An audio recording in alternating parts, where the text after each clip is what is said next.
Yaorana, Manava et Maeva. Mesdames et messieurs, bienvenue à cette 11e édition du Gala de fin d'année de l'école de danse polynésienne de Montréal, ʻohi no Tanata. Avant de commencer, je vous invite à mettre votre cellulaire sur le mode silencieux et de diminuer sa luminosité. Il est strictement interdit de filmer et de prendre des photos durant le spectacle. Vous aurez l'occasion de le faire à la toute fin. L'école de danse polynésienne ʻohi no Tanata a été fondée à Montréal par Betsabe après plus de 20 ans d'apprentissage et d'enseignement au Mexique. L'école compte aujourd'hui plus de 70 danseuses qui ont le plaisir de nous présenter leur travail. Vous allez voir des danseuses de tous les niveaux. Certaines n'ont que quelques mois de pratique, alors que d'autres dansent depuis de nombreuses années. Certaines chorégraphies mélangent plusieurs niveaux pour le plaisir des danseuses qui gardent en elles la valeur du partage propre à la danse tahitienne, le ʻohi Tahiti. Le thème de cette année est le Fārereira'a. En langue tahitienne, qu'est-ce que cela signifie? Ce mot signifie la rencontre, la jonction, et symbolise l'ensemble des lieux de Montréal et de la rive sud où nos danseuses apprennent la danse et la culture polynésienne. Alors, quel est votre programme pour ce soir? La première partie du spectacle débutera par le groupe invité de danse hawaïenne, Huio Kaiki Aili, qui vous partagera de magnifiques tableaux. Par la suite, les différents groupes et danseuses de l'école performeront une succession de tableaux qui vous transporteront sous la chaleur de la Polynésie française. Le spectacle comportera un entracte de 20 minutes. Notre spectacle cette année met en lumière nos groupes invités, ainsi que nos danseuses, nos étoiles, qui dansent parmi nous depuis longtemps ou qui viennent juste de nous rejoindre. Alors nous espérons que vous les ferez briller sur scène autant que nous. Alors, cher public, accueillons très chaleureusement, s'il vous plaît, le groupe de danse hawaïenne Huio Kaiki Aili.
Bonsoir mesdames et messieurs, nous sommes Hui au Kekiali'i, une école de danse hawaïenne traditionnelle.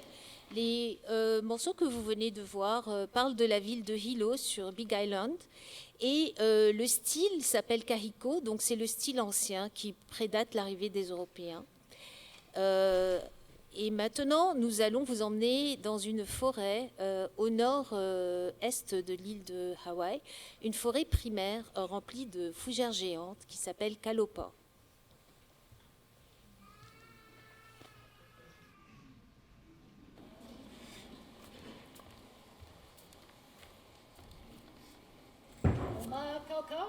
Ai, ho'oma kaukau.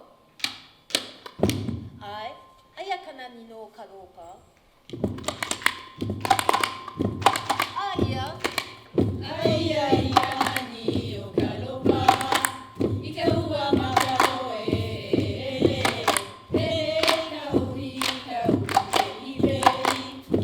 Ka e o kapalai e. Ka e o kapalai e. Aya. Aya ia ni o Kalopa.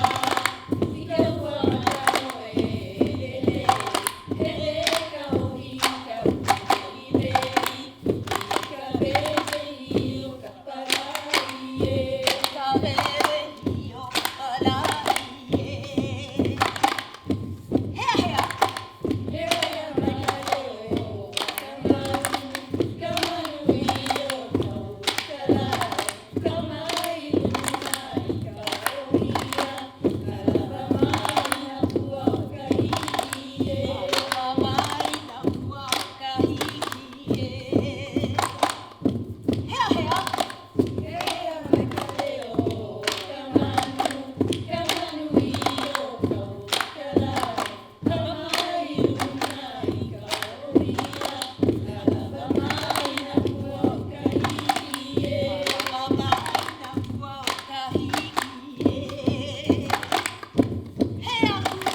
Hea mato e o mai oe. No kahiki au lani I koinoa. E ia mai oe ku mai oe. E mele koe I na kawakau e. Mele koe I na kawakau e. Hea ku. Hea ku mato e o mai oe. No kahiki au lani I koinoa. E ia mai oe ku mai oe. E mele koe I na kawakau e. Mele koe I na kawakau e. No kahiki laulani koinoa. E ia mai au e ku mai oe. He mele ko vehi e. Hea, hea, hea. Ai, ai, ai, ai.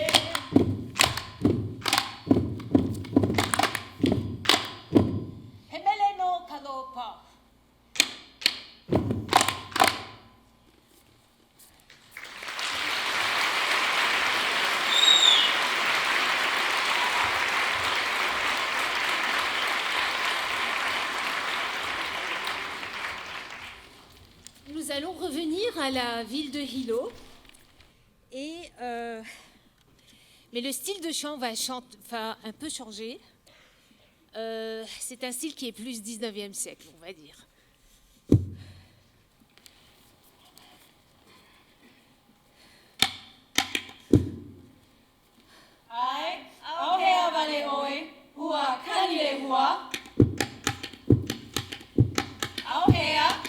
Auhea vale oe la la la la hua kanile hua la la la la. Auhea vale oe la la la la hua kanile hua la la la la ye. Ye. O mauna kea la la la la kauma iluna la la la la. O mauna kea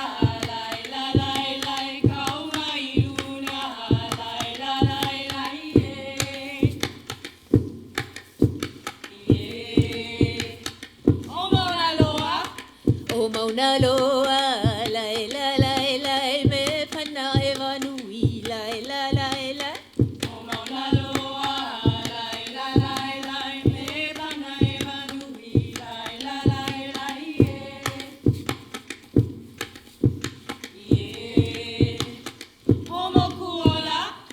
O moku ola la la la la no ke ola loa la la la la.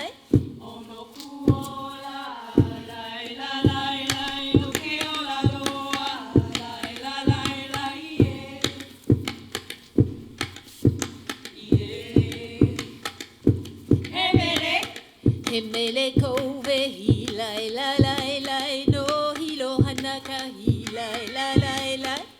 Mele kove hila la la la no hilo hanaka hila la la la ye.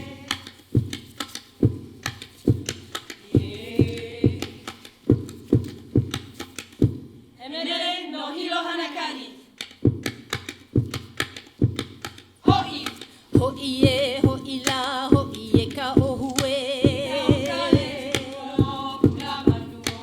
Ona ike ala lau ke kupu kupu. Ho ie ho ila ho ie ka ohue. Ona ike ala lau ke kupu kupu. E ala ea. Ai ya ya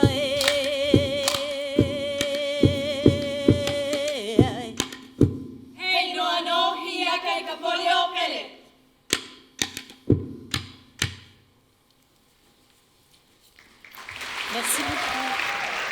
Bonne continuation de spectacle.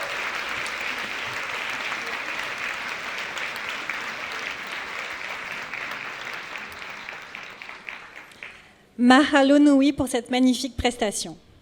Alors maintenant, on va partir vers la Polynésie française pour vous montrer la beauté et la richesse de l'Ori Tahiti. Cette danse aimée et pratiquée par tout le monde permet de se détacher du quotidien et de se rapprocher aux valeurs telles que l'amour, le partage, le respect pour la nature et les ancêtres. Il y a plusieurs styles de danse, mais deux sont les plus populaires. Il y a le aparima, qui attache les gestes des danseuses et des danseurs au rythme des paroles et du chant, et le otea, beaucoup plus dynamique, vous allez voir, au rythme des percussions. Alors, admirez les danses en groupe, remplies de beauté et d'élégance, ainsi que le solo otea de Manon, en honneur à la femme, une femme forte et vivante. Alors, sans trop tarder, mesdames et messieurs, place à la danse.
Te horo moana, te ihi o I te mowhetua veia, te whanu na te moana. Mai te tau, a tau, mai te tau, a tau. Vai te oto, e te oa oa. Tamo mai a pupu aku, iara tō.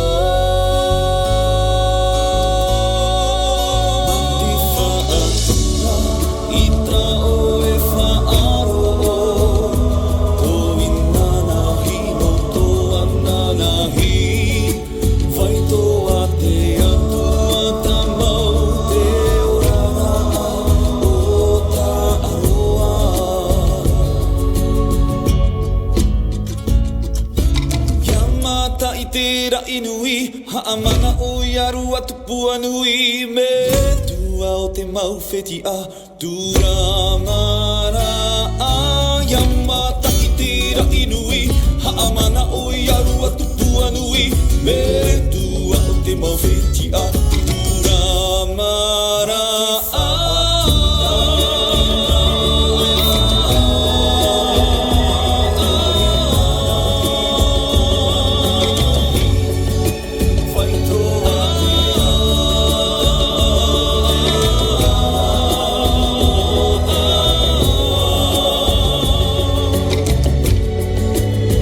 Te whaatura, i ta o e whaaro o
Tapairu koe no te kainga Ma itihia I tuko e ngā tupuna Tino no hia I te hangata Kui tapairu no te henua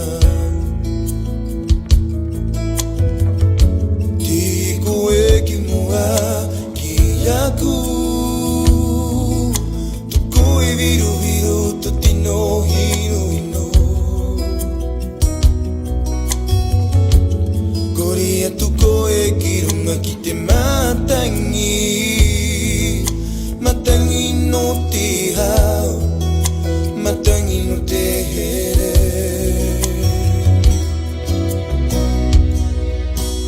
Kawa ki te pairu Whakarari au ki tori o Haere mai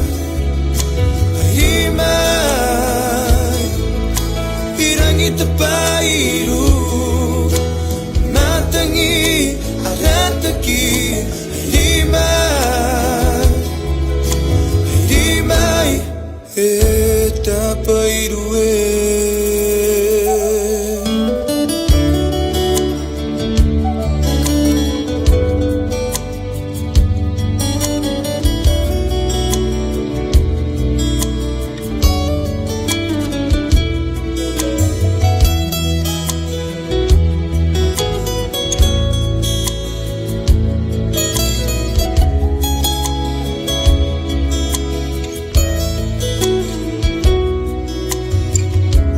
Tapairu koe no te kainga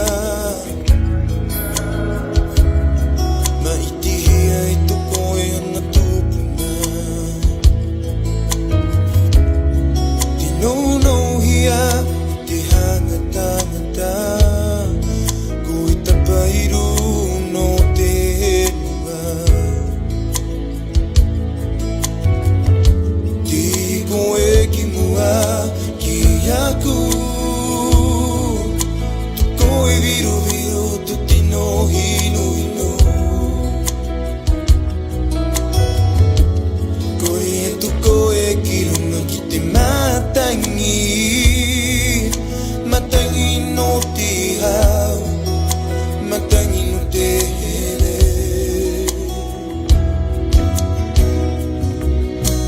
Kawa ki te pairu Whakarari au ki tori o Haere mai Hirangi te pairu Matangi arataki Haere mai E tapairu E tapairu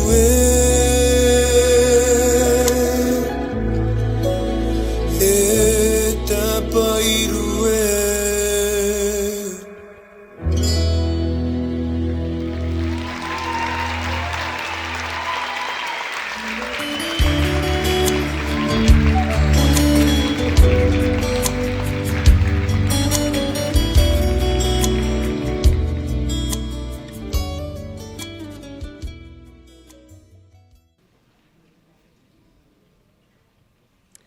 Mesdames et messieurs, la deuxième partie de notre spectacle commence maintenant. Alors veuillez s'il vous plaît mettre votre cellulaire sur le mode silencieux et diminuer sa luminosité. Il est encore une fois strictement interdit de filmer et de prendre des photos durant le spectacle. Alors maintenant, place à la danse.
Alors j'espère que vous appréciez notre spectacle. À vous, vous êtes impressionnés par les tenues, les chorégraphies. Hein. Quel travail. Donc cette année, on a une surprise pour vous. Est-ce que vous êtes prêts pour une surprise ? Nos élèves les plus expérimentés se sont lancés dans l'aventure de chorégraphier leur solo OTA sous une musique commune. Elles ont travaillé extrêmement fort pour préparer leurs costumes et leur chorégraphie en fonction du thème. Donc s'il vous plaît, c'est le moment de sortir vos plus chaleureux applaudissements, vos cris, vos encouragements, pendant que j'invite à me rejoindre sur scène Lara, Christy, Eva, Varsha, Adeline et Carissa sur scène. Allez les filles!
Bravo les filles, on peut encore les applaudir très fort. C'était Lara, Christy, Eva, Varsha, Adeline et Carissa. Alors on continue les applaudissements parce que maintenant, accueillez chaleureusement Marianne, Elena, Geneviève et Maxline.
Bravo les filles.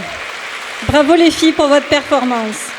Donc sous vos applaudissements, voici toutes les danseuses pour une dernière démonstration du pas de danse le plus célèbre en ʻohi Tahiti. Alors préparez-vous pour le déhanché le plus rapide de Polynésie, le Fārereira'a. Allez les filles, à vous!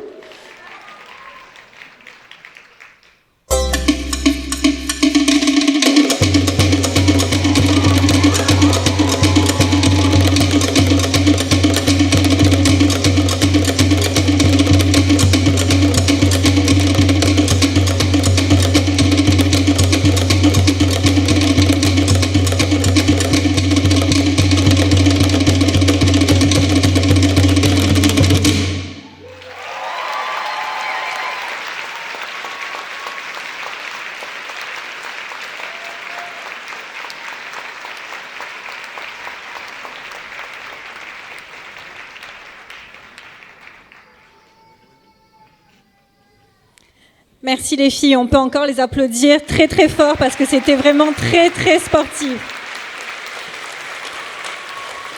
Donc cher public, notre spectacle continue et je vous invite à apprécier la beauté des prochains tableaux.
poe nei au te tiare e whaano ano ai tō tino au I rā hoi au e wahine here hia e au e o I mai mā te maru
Te mau manihini iaorana, I teie mahana, e whaatiahia te haamana ora, e te tau, mutaa ihora, e te tau, te mau hui arioi, o rātou te tu iro'o, te mana teitei, a te atua oro, te metua. O rātou ra te honotia, e te pō, e te au. Ia tai mai te tau, I whamaira. Te mau, mata iri ini a, I te ra I maohi. Wanu uhia te hui arioi ini a I tō mau waa. E te wahi moa roa ai. No te āru e hia te atua oro. E no te whaateni e te tau auhune. Te tau auhune a te whenua. Te moana. E hoa here mai. A opere mai te mau haapira a o te mau tupuna. Maururu.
Noa nei au ia oe Mai te hoe umo ati are iti e O te vai noa I roto I ta umoe moe a wha mai a pa mai ia u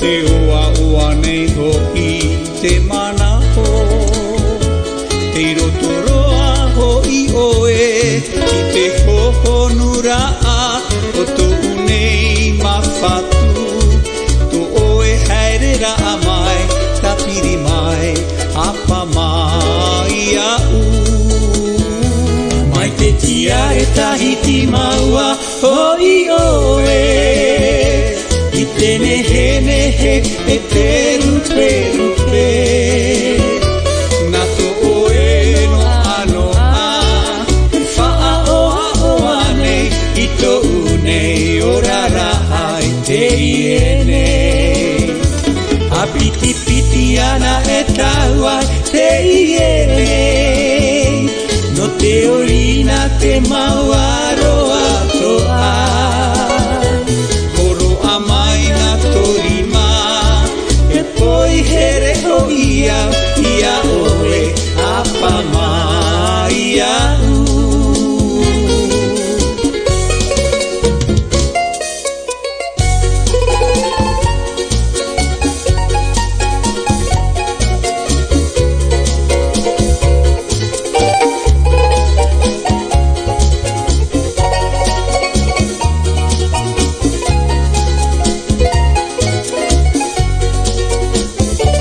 Mai te tiare tahiti maua ho I oe I tene hene he e te